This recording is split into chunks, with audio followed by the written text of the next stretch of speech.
Diisee gama keechineesini tanaafira koodhiftee nurraachi fageessini osoo sirra kaa'ennee duraanuu hajaa teenya rakkoon nu kaamsitu bareetu jiruun teenya. Rabbiin keenya gaariin dhiisinaa milkeessu ibaada bidiin duniyaa jannaata nu geessu ni tentee Rabbiin beenu haa milkeessu.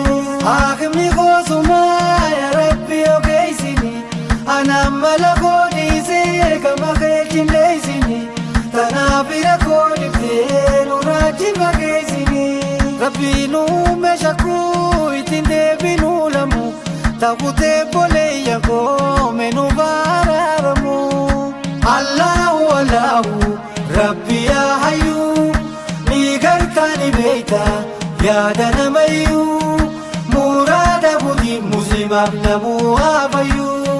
Haakimni koosumaa yaa Rabbi ogeessini anaan mala koodhiisee gama keechineesini tanaafira koodhiftee nurraachi fageessini. Mootii mootummaan isaa duraan irra diimtakka goloobii dhabaa dhiftee nurra kaasini jaanka. Allahu Allahu siitu haalimaa irraanu duroomsi fuula saalimaa nu hanni riskiinte hin qabdu dhumaa.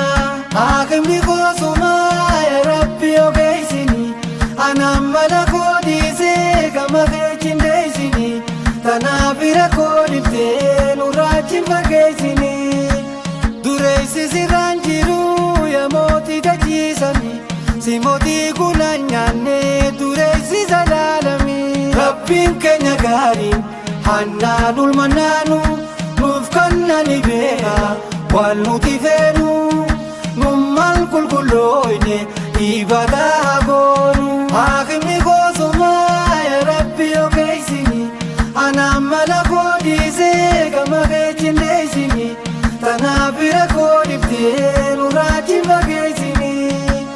Nu haa baraaruu irraa Rabbiin fitinaa amma zamanuun akhir jira yaa boleeyyan islaamaa. Allahu Allahu siitu baatira hin jiru tokkolleen dureessi sirraa nun honkeessi mootii tola keetirraa. Haakimni koosumaa yaa Rabbi ogeessini anaan mala koodhiisee gama keechineesini tanaafira koodhiftee nurraachi fageessini.